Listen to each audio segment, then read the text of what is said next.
Stand by for a full hour of farce, an Air Farce special edition with special guests Barbara Frum, David Suzuki, and Peter Gzowski. Okay, Mr. Mcfee, hit that drum. Celebrating 50 years of CBC. From Toronto, ladies and gentlemen, the Royal Canadian Air Farce.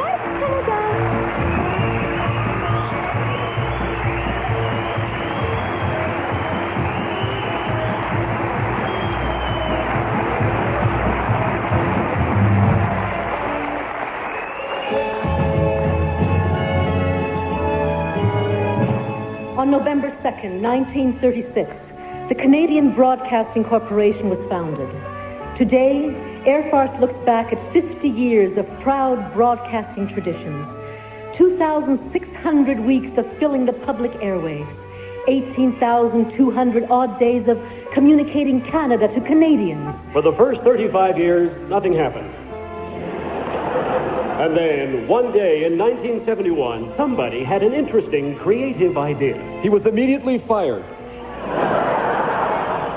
Then a few days later, somebody else had the same interesting, creative idea. She was immediately given early retirement. But the same interesting, creative idea kept popping up. It was to combine two great Canadian inventions. The garbage bag and unemployment insurance.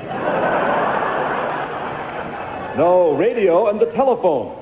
From coast to coast via Annex satellite and around the world on shortwave, this is As It Happens. Hello, I'm Barbara Frum, and this is radio, so my hair is a mess and I'm wearing an old sweater.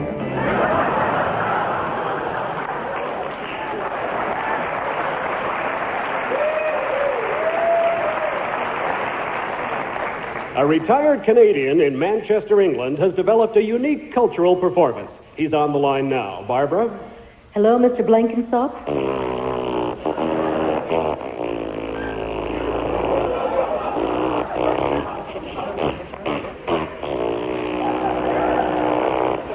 Mr. Blenkinsop?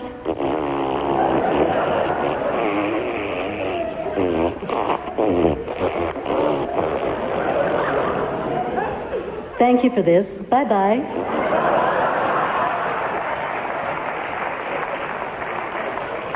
In 1971, As It Happens was an immediate success. And then, 11 years later, in 1982, CBC had its second interesting creative idea. Let's take our most successful radio show and put it on television. Are you crazy? Who'd want to watch the National Research Council time signal? Hello, I'm Knowlton Nash with a long dash.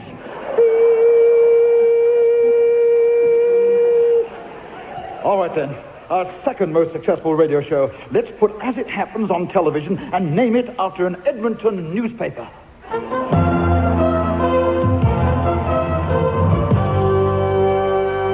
The Journal with Paul Griffin.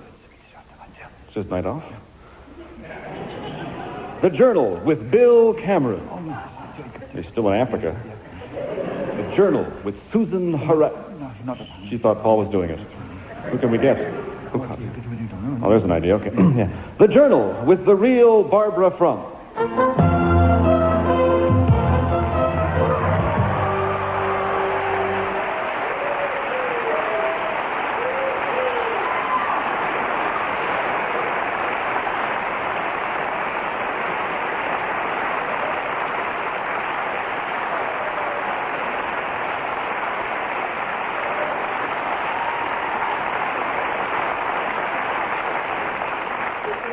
So I can read. Tonight, live by satellite, a roundtable discussion on the future of broadcasting. Some critics say the initial CBC stand for Convoluted Budget Corporation. Tonight, we look at CBC. Joining me, a member from the Task Force on Canadian Broadcasting. Hi, how's it going, Barbara? A spokesperson from the Ministry of Communications.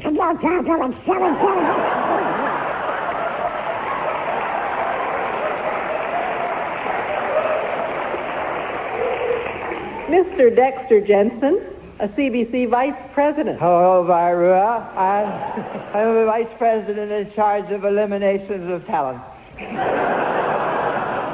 and noted broadcaster and poster girl for Weight Watchers, Amy de la Pampa. Hello, Barbara. I must go on the record as saying I should be hosting the journal. I'm every bit as good-looking as that Paul Griffin lad. We'll begin the discussion by linking up via satellite with the task force member at the other end of the table. Thanking you, Barbara. Well, our report came up with the two conclusions. Number one, all the programming on the CBC should have at least a minimum of the 95% Canadian content. And number two, Dallas is the best show on the TV. The nice thing is, it means all last year was a dream. Your findings are totally unrealistic. Everyone knows the best show is Front Page Challenge with Fred Davis, that big brave bull with the lovely hair. Oh, he's a beautiful man. I think we better hear from the spokescreature from the Ministry of Communications. What do you think about CBC2? Barbara, I get fabulous idea. It should be the all-duck network. But how can you justify an all-duck network? Regional programming. Regional programming? Barbara, if I may interrupt, a word in your pearl-like ear. How can you understand what that person is saying? Well, Amy, I speak duck. Ooh. When you work at the CBC, you have to be bilingual.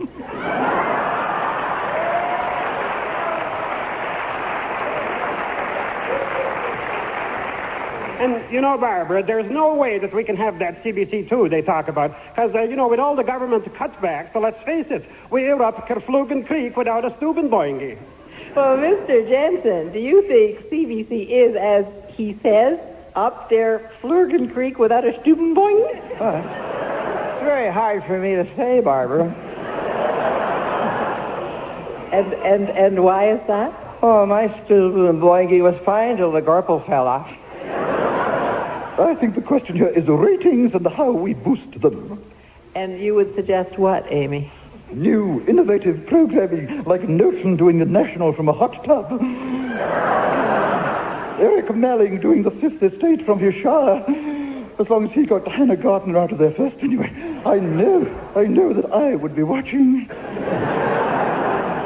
We have to move on. So, Mr. Jensen, Mr. Boinky, Ms. Duck, and Ms. De La Pampa. Yeah. Thanks for this. Bye-bye.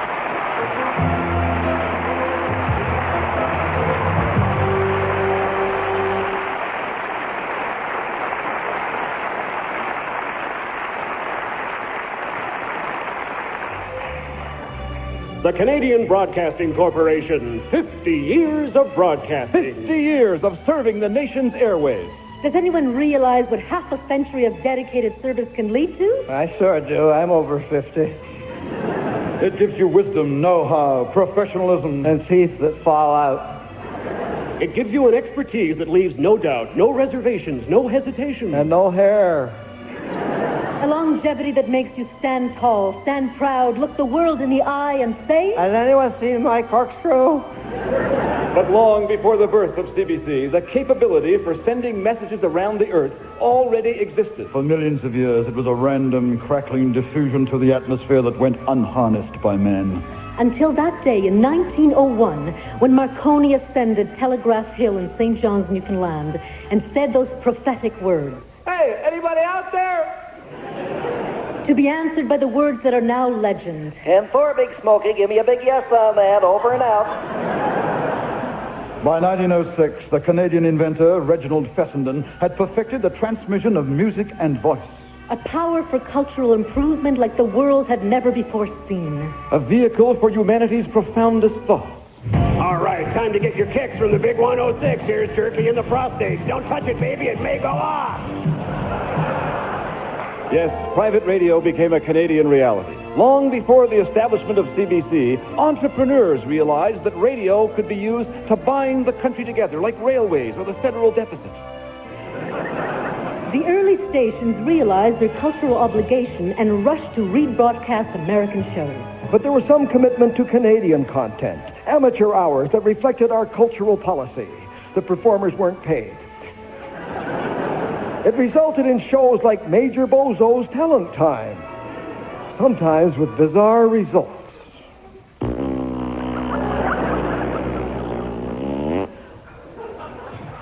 That's very good, Mr. I haven't finished yet.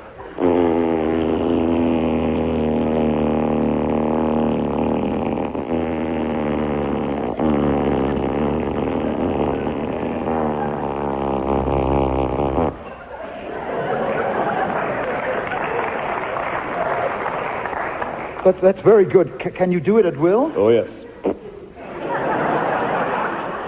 Tell me, did it come naturally or did you have to practice? I think it's in my genes.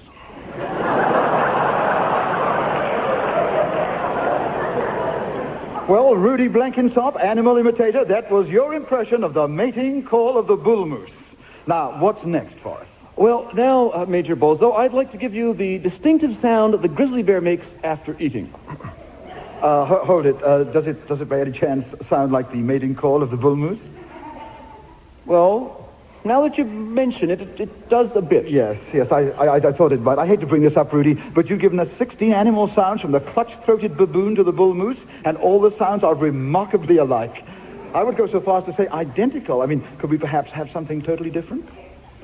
How about the sound of the loon? Oh, perfect. I know that one. Good. All right, here goes.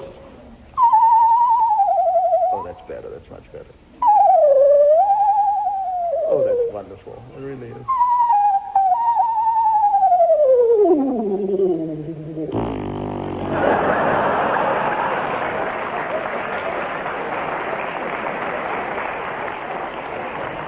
You did it again. Now, last bit was not the call of the loon. Oh, the loon was being answered by a sexually confused bull moose. All right, thank you very much. Thank you.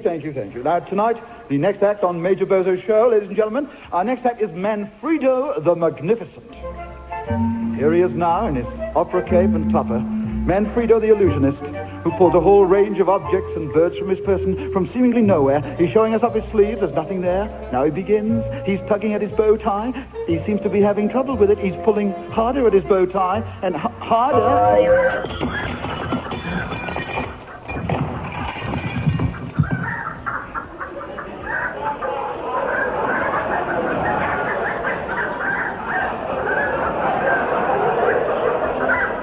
For goodness sake, Manfredo, you did this 50 times in rehearsal. Why did it all drop out now? When you're over 50, everything drops out.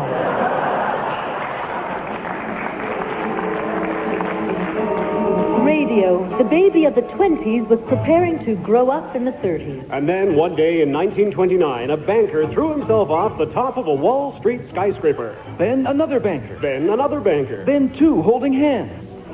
But that's another story. It was the start of the Wall Street crash and the Depression. In Canada, thousands upon thousands travel the land as hobos seeking work. But that's another story. I said hobos. Oh, sorry. They crisscrossed the country, riding the rods. Lying awkwardly on hard, grimy steel, hanging on for grim death, smoke and dust in their eyes. The wheels deafening them and never knowing where the train might take them. 40 years later, this concept became Via Rail.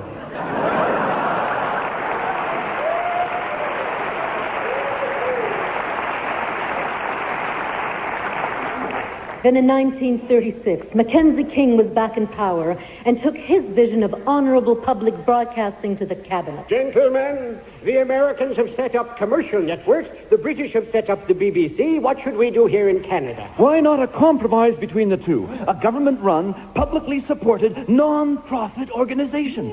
But we'll underfund it, so it'll have to take commercials. Oh, very good. I know. So how about calling it Wireless Canada? Oh, yes, I can hear it now. You're listening to the WC. Mr. Prime Minister, we must be sure that we control this new media. No. We can't do that. Our Public Broadcasting Corporation must be an independent operation. What if it says things we don't like? Well, we just cut $50 million out of its budget. $50 million? Oh, I jest, gentlemen. There's no way public broadcasting will ever get that kind of money. At the very most, I see a staff of 8 persons, 12 transmitters, a couple of dictaphones for recording my speeches, and my dog Pat, and perhaps a full-time cyclist for the pedal-operated Xerox machine generator when they invent them. And I have the perfect name for the new network, a name that reflects the government's attitude to publicly funded broadcasting on the Canadian airwaves. Air Canada. Oh, I love it. Air Canada. E-R-R Canada. It was November 1936, the fledgling days of CBC Radio. 50 years ago, the new corporation had to get busy hiring staff, producers, technicians, and most difficult of all, announcers.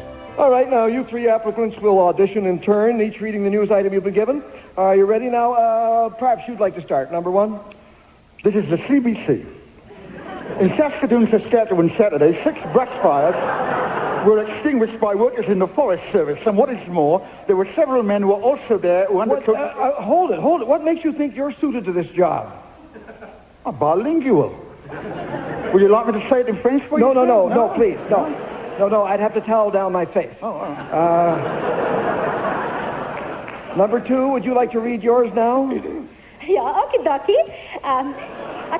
Okay. In other newsies, the Governor General and the Lady General held a cocktail party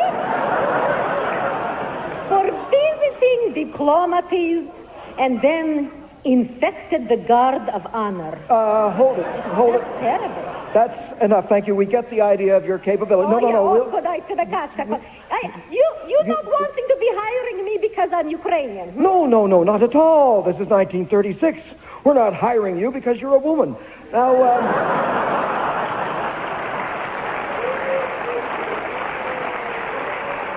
where did number 3 go? Where's number 3? Oh, I'm back here, sir. Oh, would you like to come forward to the microphone, please? Of course, yes, sir. sir. This microphone over here. Yes, but watch that. Don't step on that broom. Oh, are you all right? Oh, dear, where did it hit you? I'd rather not say, sir, if you don't mind. I mean, it's all the same to you. Well, never mind. Just go ahead and read anyway. Yeah, the Nazi threat sped further over Europe today when Herr Hitler announced his plans to invade Czechoslovakia. Wow. I'm so sorry, my voice is shot. Oh, that's not bad. Leave us your name, would you? It's Green, Lorne Green.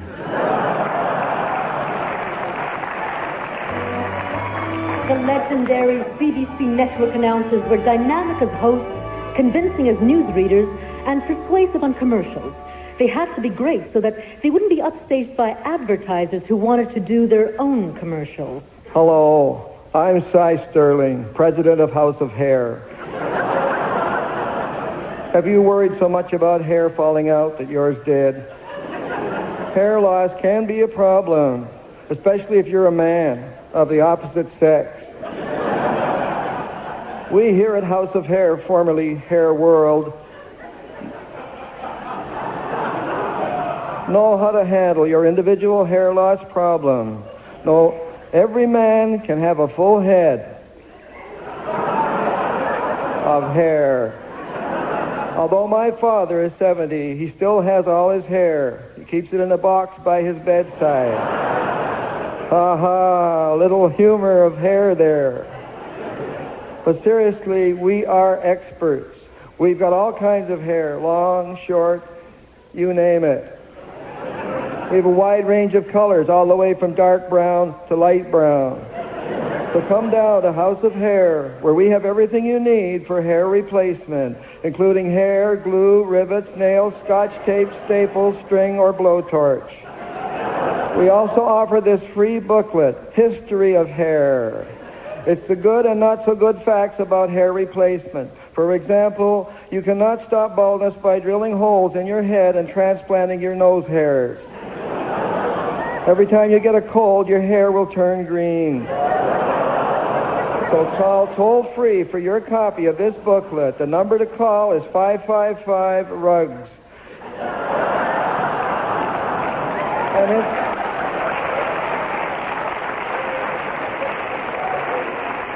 And incidentally, I'm not only the president of House of Hair, I'm also the janitor.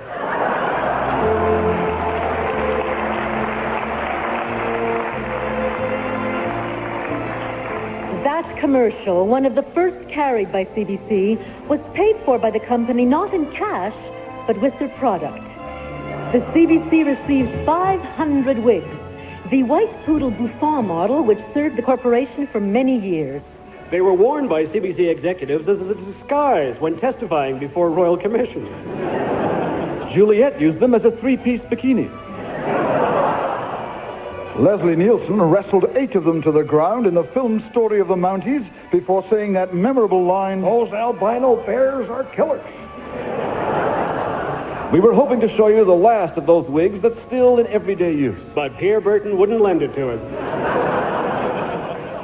Now it's 1939, wartime, and one of CBC's proudest achievements was its coverage of the Second World War. The CBC News Department came into its own. The 5 years of war gave us those great war reporters, Matthew Halton, Marcel Ouimet, Peter Stursberg, Benoit Lafleur. But there was one other name that's been almost forgotten. Lothar Negworthy, the reporter's reporter who went wherever the action was hottest. He left us a priceless heritage of recordings that make riveting listening even today. In 1940, he was sent to London at the height of the Blitz. This is Lothar Negworthy for the CBC, and I'm standing here in Piccadilly Circus in the middle of the Blitz. And yes, I think I can see now. And here's Lothar welcoming back the victorious Canadian squadrons during the Battle of Britain. This is Lothar Negworthy for the CBC. I'm standing here at the end of the runway, and if I... Lothar on the dangerous Murmansk convoys. I'm standing here on the deck, and this enormous gun behind me... The D-Day landings. I'm standing... The advance through Holland. And Lothar was there, too, when the Allied forces made their triumphant entrance into Berlin. This is Lothar Negworthy for the CBC. I'm standing here in the middle of Berlin watching the Victory March. There's no bombs, no guns, and anyway, I'm completely protected by this ring of huge metal canisters marked in German with the words, if my German doesn't deceive me, which mean unexploded bomb. Yes, it was a miracle Lothar survived. But survive he did and returned to Canada. But what could the CBC do with a man who was stone deaf and had spent his career going from disaster to disaster? They had the perfect job for him. Vice President in charge of union negotiations.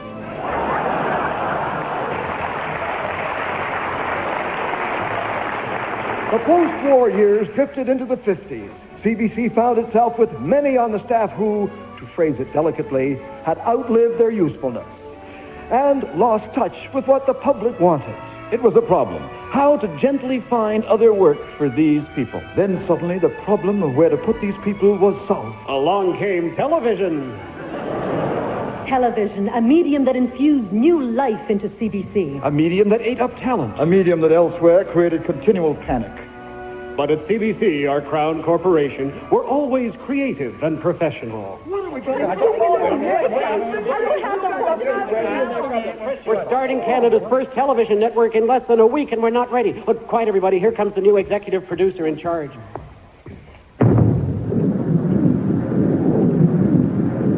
Sir, you dropped your bowling ball. Look, when you're over 50, everything starts dropping. Okay, what shows have you got lined up for me to see this season? We'll never be ready in time, sir.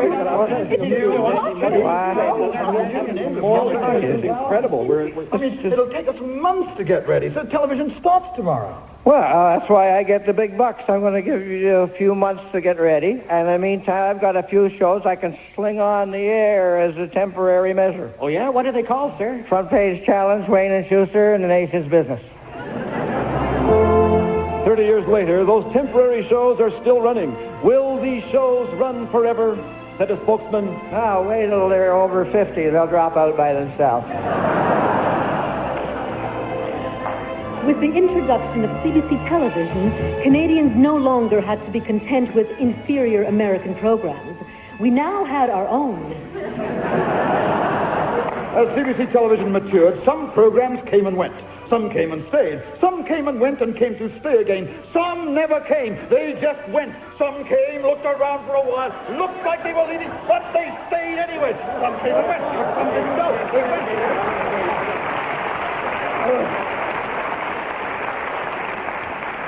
But one show and one personality has always stood out from the rest.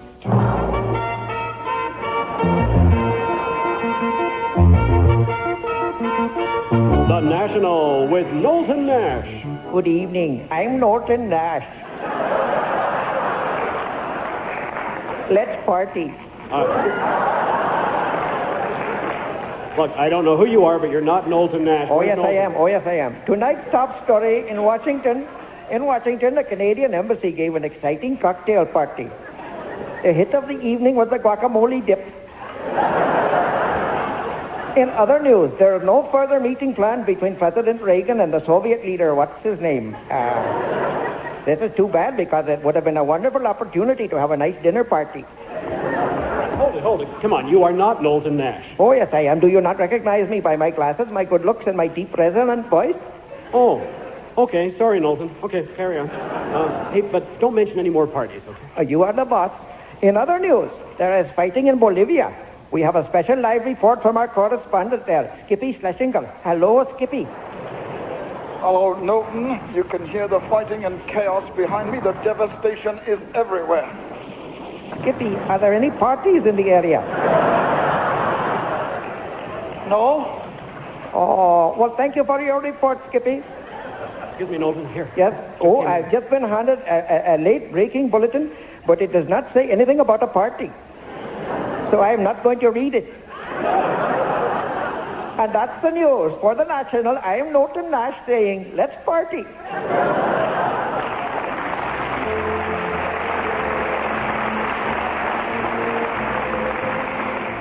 As CBC grew, its network facilities became cramped. Equipment didn't always do what it was supposed to do. And faulty electronic switches accidentally produced some amazing unintentional programs. Like in the 70s when scientist David Suzuki was broadcasting his first edition of Quirks and Quarks in one studio, while the drama department was recording War Brides at Sea in another studio. Listeners heard the best of both. Quirks and Quarks, a new program about science. Of this, the first edition, Science on the Farm. Here is your host, scientist, geneticist, and fruit fly fancier, Dr. David Good grief, what is this guy, a scientist or a motorcycle?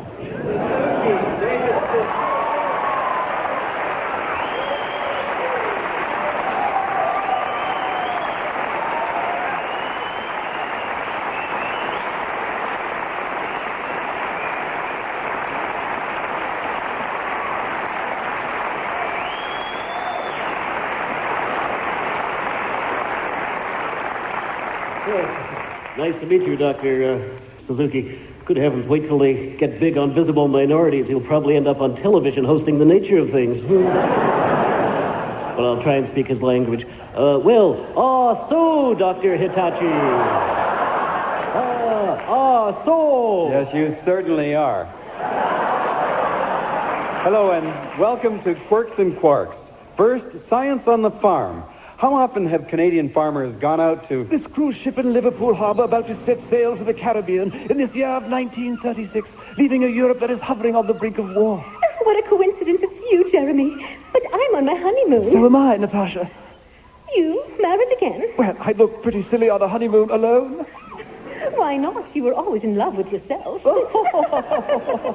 Tell me, Natasha, did you ever sort out... those winter milking problems that can give a bad case of chapped udder?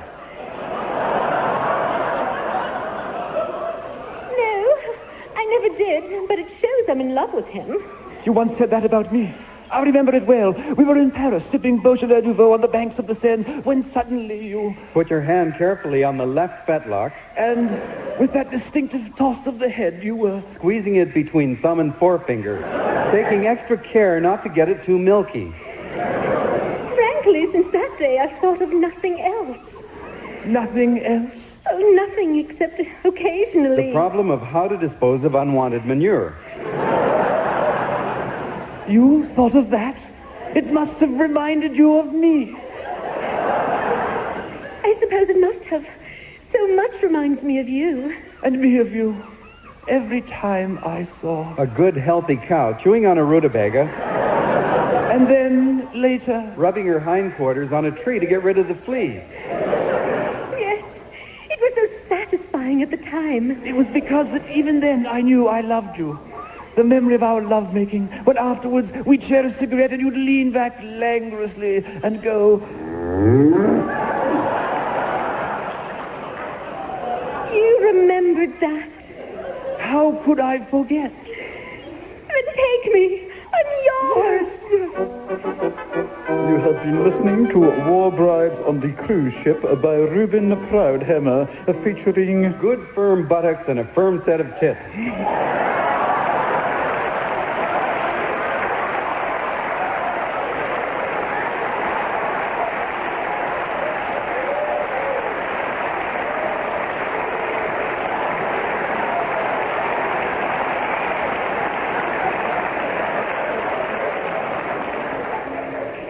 and also starring Lester Fisk, who is currently performing in the Canadian Dairy Herd Stud Farm. This has been a CBC drama production, a CBC from coast to coast, dedicated to spreading it out as evenly as possible. Please stand by now for the program originally scheduled for this time, The Nature of Farms with Dr. David Suzuki, who reminds you... That's my show for this week. Until next week, goodbye, and remember two things, science buffs. If you want to run a successful dairy farm, 1, modernize wherever possible, and 2, don't ever milk a bull.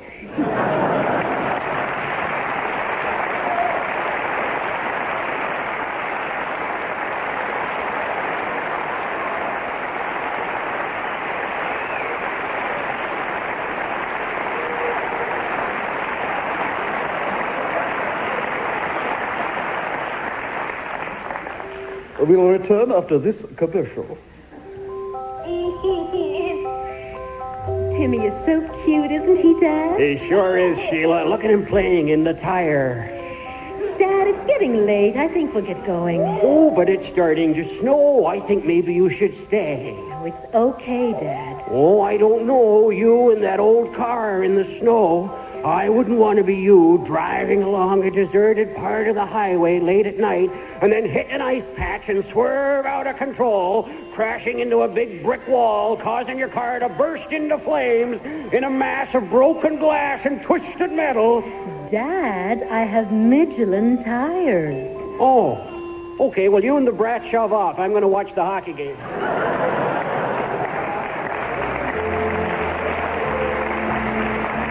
Over the years, CBC television adapted to the times, staying in touch with the younger generation of viewers. In the 50s, it was hymn sing.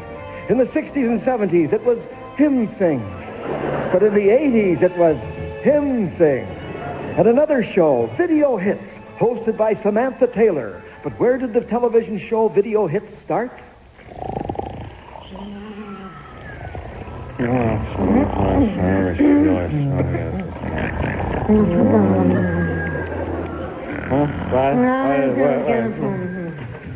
CBC Television Program Creation Department.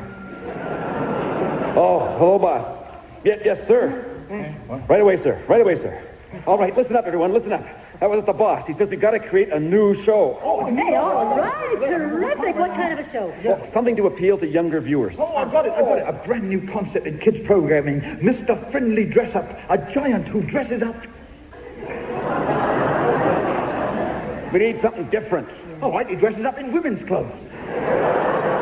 Not that different. Now, the boss wants us to go in a totally new direction. Rock videos, hosted by a young, energetic, flashy personality of the 80s. Now, the boss is sending a guy over. That must be him. Come in. Ah, so you're the fresh new dynamo who's on the cutting edge of the punk rock scene.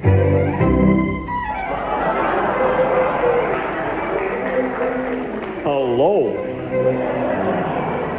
But you're Clyde Gilmore. Yes, I'm a Toronto-based columnist and broadcaster, and hopefully your amicable guide through the intricate melodies of the hard rock scene.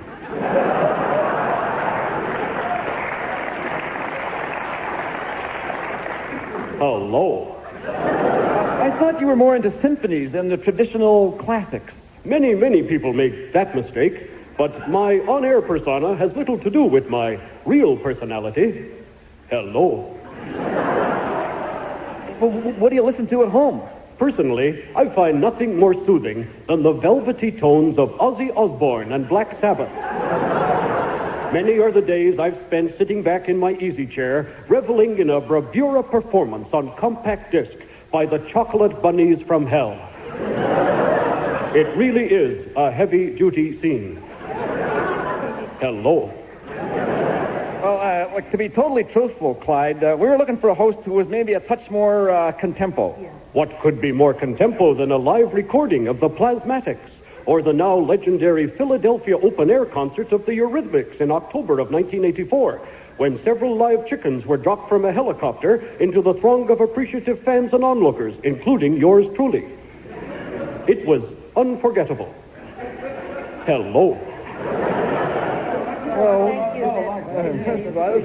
Thank you, Mr. Gilmore. That was a great interview. We've got all the information we need. Yes, and we will be in touch. All right, then. I hope I've convinced you. I must go, so long for now.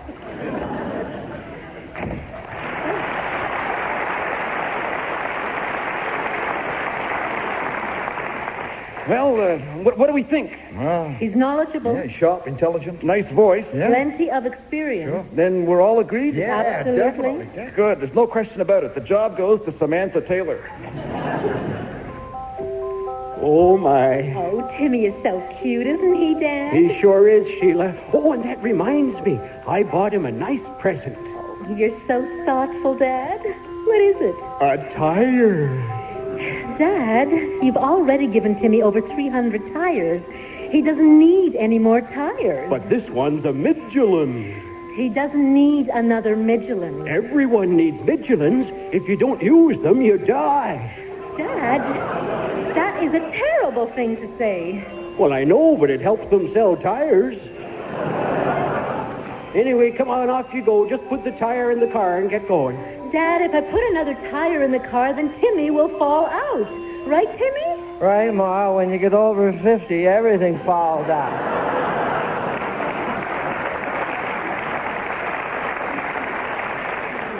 Commercials are a mainstay of CBC television, often costing more to produce than the shows they sponsor. And some shows are less entertaining than their commercials.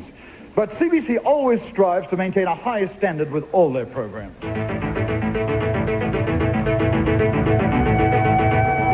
Oh, no, the police. Oh, gosh. Maybe I can talk my way out of this. Hello. Good evening, officer. Okay, buddy, let's see your license. I beg your pardon? Don't play innocent with me, pal. Now what's going down, man? Look, I don't know what you're talking about. Now maybe you'd like to talk to my partners. Hey, bro, get over here. What's happening, man? What's the problem here?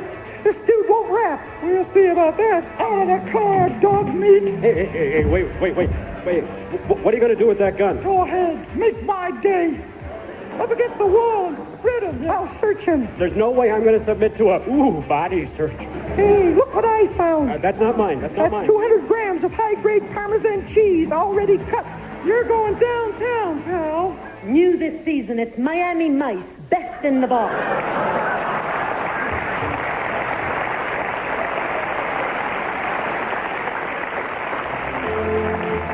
CBC television has made tremendous strides over the last 30 years. But for over half a century, the backbone of the corporation has been CBC Radio, or as it's now known, CBC TWP. CBC television without pictures. On any given day, you can hear a famous author interviewed about traffic on the local CBC Information Morning Show. Then on Morningside, hear the same author interviewed about where he grew up before he wrote his book. At noontime, hear the author being interviewed about the agricultural references in his book. Mid-afternoon, the author is quizzed about feminism in his book.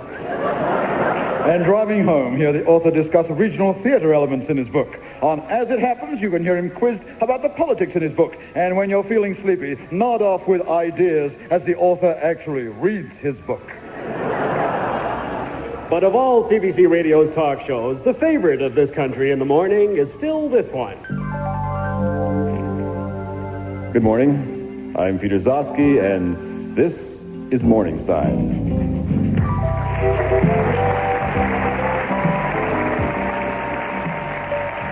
In this hour, we'll talk with a doctor whose specialty is cosmetic surgery for budgies.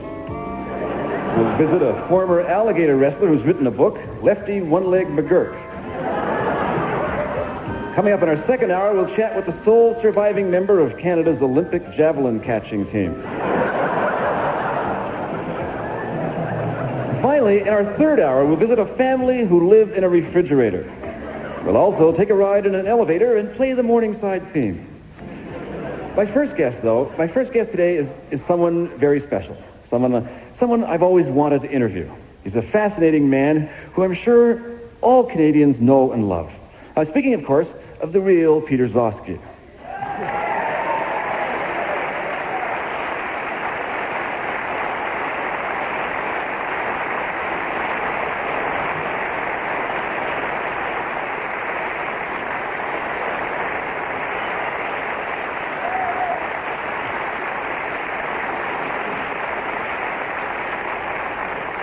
Hello, Peter. I guess I am the real Peter Gzowski. Welcome, Peter. Thank you, Peter. You mind if I call you Peter, Peter? Not at all, Peter. Well, Peter, I can't tell you what a thrill it is to have you on your show. I can't tell you what a thrill it is to be had on my show. Now, Peter, I have to come right out and ask this question as an interviewer, and I say this with respect, but what I mean to say, in a kind of a roundabout way, I guess, is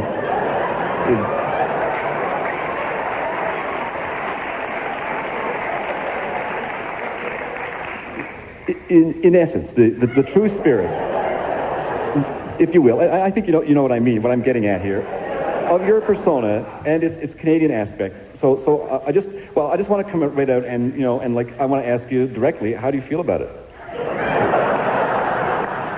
About what? My question. Not sure you asked me one. Well, let me try a different approach then. Peter, how do you get that great informal feeling on Morningside that makes your guests feel at home? I do all my interviews in the nude.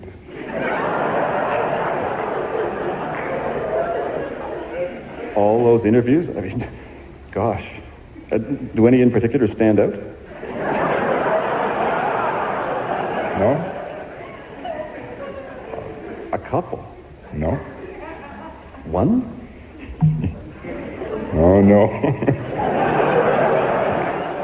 Okay, well, let's move on. There's something else that I do want to ask you about, because I know you're just here for the short visit, and I want to get it all in, and I know that people right across the country want me to ask you this question, and so I'm sort of standing in their place when I ask you. Peter, surely you must look forward every day to those fascinating Morningside dramas. Oh, yeah, I'm particularly enjoying the 59-part play that's running this week. Which one is that? Life on the Farm in the Prairies During the Depression, and how it teaches a young immigrant family to know and love Canada. What's the title? That's the title. Gosh, Peter, they don't write plays like that anymore. If it wasn't for the CBC, we wouldn't have drama like that.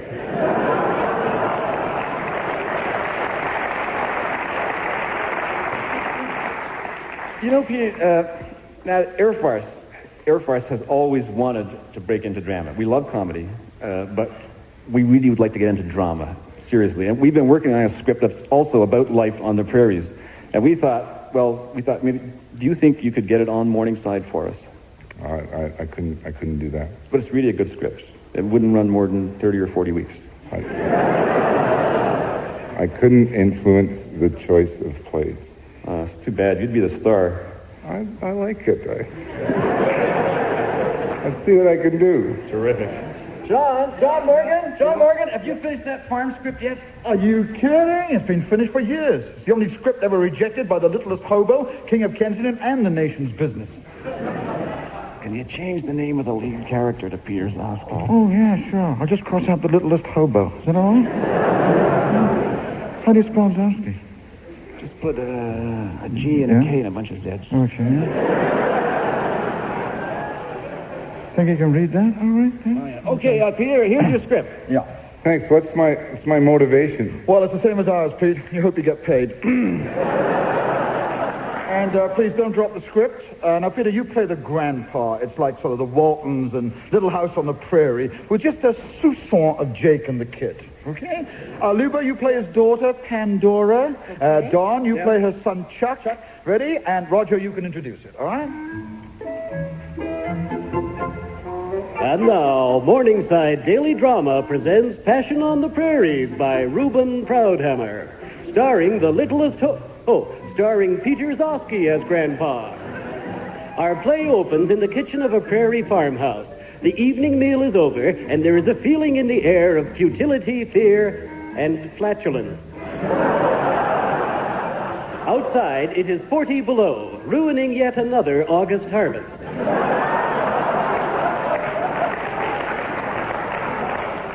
As our scene opens, slowly, Grandpa turns to Pandora and speaks. Oh, it's been a hard day. I think I'll retire to my bedpan, Dora. No, could you read that again, please, Pete? Could you read it again? It's been a hard day. I think I'll retire to my bed, Pandora. A good idea, Grandpa. It's time you went to bed. To bed, my ass. Ma is acting up again. Asthma. My asthma's acting up again.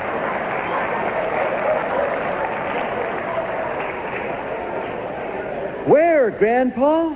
In my lungs, knuckle. Head.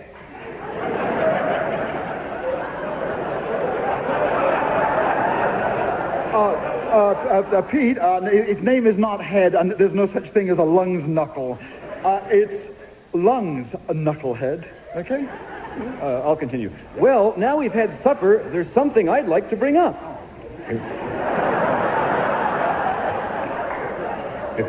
If that's the way you feel, then speak. Up, Chuck.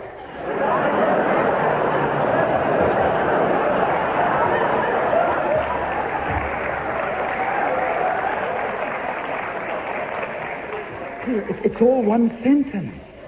Then speak up, Chuck. Our diary heard we lost money last year. Our dairy herd. It cost us more to produce our milk than we got paid for it. How come? When you're getting screwed by the entire milk marketing board, it's hard to know who to blame. Maybe we should slaughter the cattle. Darn tootin'. We should be breeding pigs.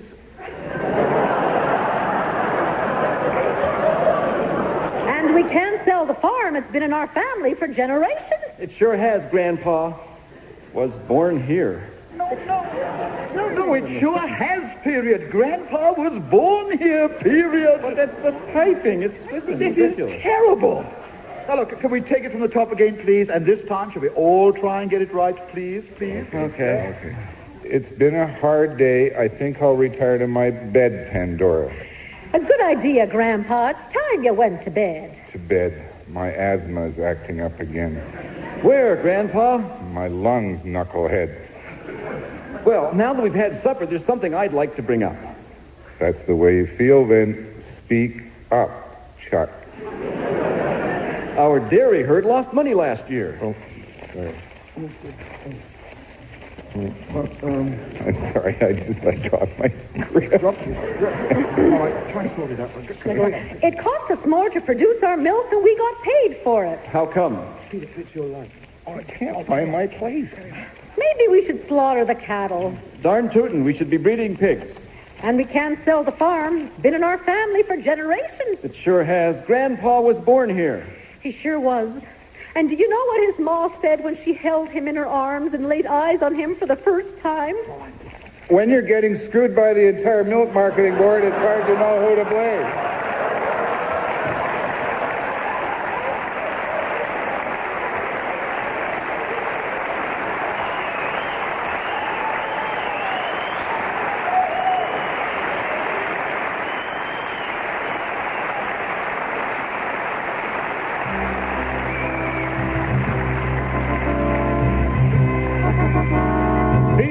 CBC Radio, celebrating 50 glorious years of broadcasting excellence, and a couple we're not crazy about. CBC Television, a Canadian institution dedicated to bringing all Canadian the finest programming from the United States and Britain. CBC, eagerly looking forward to another 50 years of great programs. Who knows what innovative quality shows will be running in the year 2036. From plays, challenge, Wayne and Sister, and the nation's business. But it'll only be temporary till we get the real shows ready. And if planners have their way, the future will see Canadians introduced to CBC2, a television network dedicated to alternative programming, promoting the ideals of the uniquely Canadian identity. And then CBC3, dedicated to explaining CBC2. And in all of CBC Radio's glorious history, one show stands out from the rest. One show that was there in the beginning and is as fresh today as it was 50 years ago. One single show that exemplifies everything that is CBC. And that show is...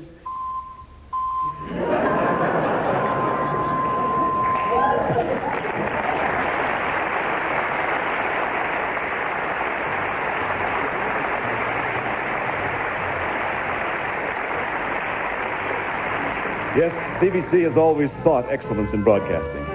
And to salute CBC's first 50 years, Air Farce itself takes great pride in presenting CBC with a magnificent special award. This exquisite crystal award displays the finest Canadian craftsmanship in hand-carved glasswork, and it's being accepted now by a CBC executive.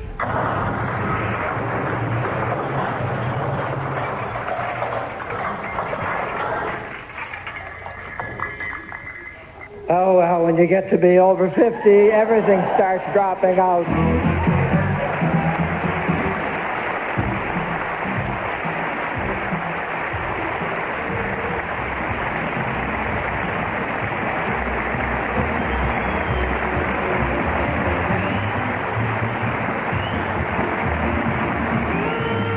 The Royal Canadian Air Farce, starring Roger Abbott, Dave Broadfoot, Don Ferguson, Luba, and John Morgan. Special guests, Barbara Frum, David Suzuki, and Peter Gzowski. Written by Roger Abbott, Don Ferguson, Dave Broadfoot, Gord Hotham, John Morgan, and Rick Olson. Sound effects by Kathy Perry. Technical production by Brian Hill and Keith Vanderclay. Production by Tom Shipton. Air Farce is produced by John Dalton before a live audience this week from the Jane Mallet Theatre in Toronto.